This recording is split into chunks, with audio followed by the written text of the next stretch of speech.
Assalamualaikum warahmatullahi wabarakatuh. Kami dari kelompok 8. Di sini kami ingin mempresentasikan hasil dari makalah kami. Sebelumnya, perkenalkan, nama saya Ahmad Rian Hidayat dan teman saya Prawina Anggini. Oke, langsung saja untuk judul makalah kami, yaitu Manajemen Risiko Perbankan Syariah. Yang pertama, A. Pengertian manajemen risiko perbankan syariah. Risiko perbankan adalah akibat yang tidak menyenangkan berupa bahaya atau kerugian pada sektor keuangan dan operasional dalam lingkungan perbankan yang terjadi dari suatu tindakan yang diputuskan oleh pengambil kebijakan. Risiko-risiko usaha perbankan syariah perlu dideteksi sejak dini untuk mencegah hal-hal yang tidak diinginkan. Risiko dapat didefinisikan sebagai suatu potensi terjadinya suatu peristiwa atau event yang dapat menimbulkan kerugian. Risiko yaitu suatu kemungkinan akan terjadinya hasil yang tidak diinginkan yang dapat menimbulkan kerugian apabila tidak diantisipasi serta tidak dikelola sebagaimana mestinya. Risiko dalam bidang perbankan merupakan suatu kejadian potensial baik yang dapat diperkirakan maupun yang tidak dapat diperkirakan. Yang kedua, B. Jenis dan dampak risiko perbankan syariah. Yang pertama, jenis risiko perbankan syariah.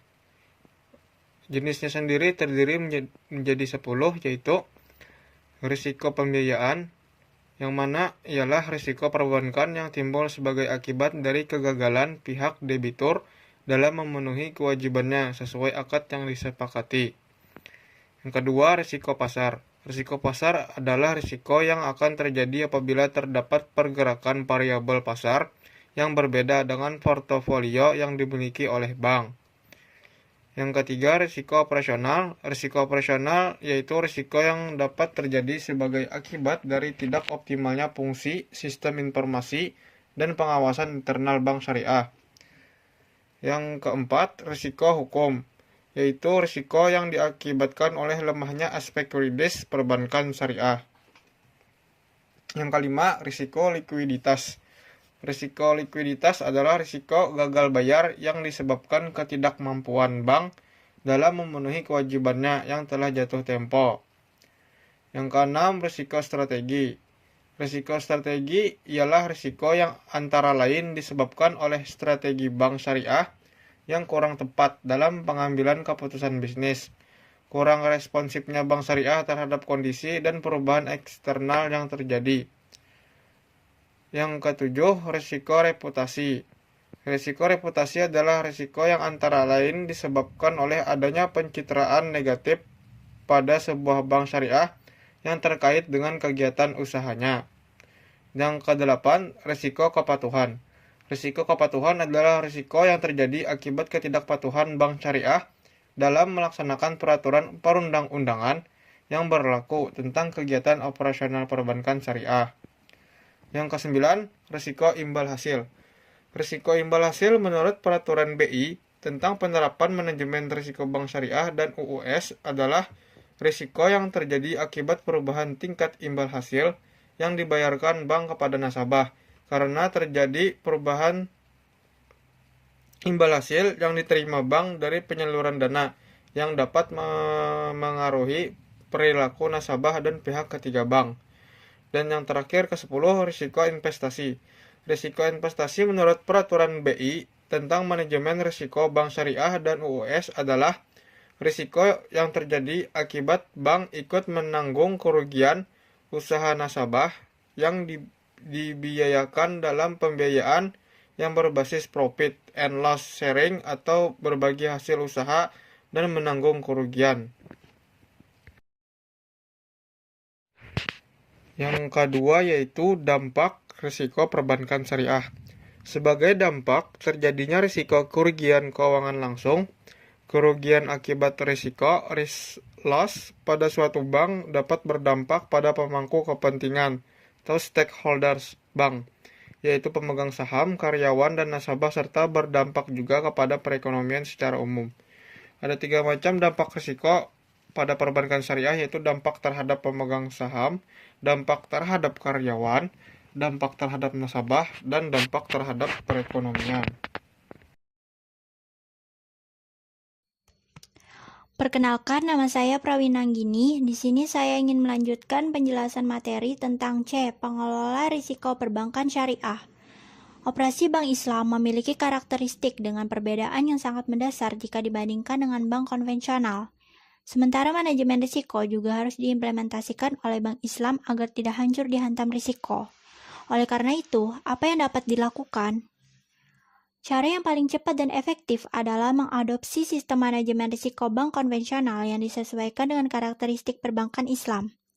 Inilah yang dilakukan BI sebagai regulator perbankan nasional yang akan menerapkan juga bagi perbankan Islam. Dalam hal ini, Islamic Financial Service Board atau disingkat IFSB telah merumuskan prinsip-prinsip manajemen risiko bagi bank dan lembaga keuangan dengan prinsip Islam. Oleh karena BI dan IFSB mengacu pada aturan Basel Accord, maka pemahaman yang matang mengenai manajemen risiko bank konvensional akan sangat membantu penerapan manajemen risiko di bank Islam. Yang pertama, model manajemen risiko. Yang kedua, penetapan risk appetite. Yang ketiga, penilaian risiko. Yang keempat, proses mitigasi risiko. Yang kelima, proses review risiko. Selanjutnya ada D, sertifikasi manajemen risiko bagi pengurus dan pejabat bank umum. Mengingat kompleksitas dalam kegiatan usaha bank, maka ditetapkan tingkatan sertifikasi yang dipersyaratkan bagi pengurus dan pejabat pada masing-masing kelompok jabatan dan kelompok bank. Sehubungan dengan hal tersebut, Bank Indonesia menganggap perlu untuk mewajibkan sertifikasi manajemen risiko bagi pengurus dan pejabat bank dalam bentuk peraturan Bank Indonesia. Sehingga terlepas dari adanya peraturan Bank Indonesia nomor 7/25/PBI/2005 tentang sertifikasi manajemen risiko bagi pengurus dan pejabat bank umum. Dirasakan saat ini bahwa kondisi eksternal dan internal perbankan mengalami perkembangan pesat yang diikuti dengan semakin kompleksnya kegiatan usaha perbankan sehingga risiko yang dihadapi semakin besar.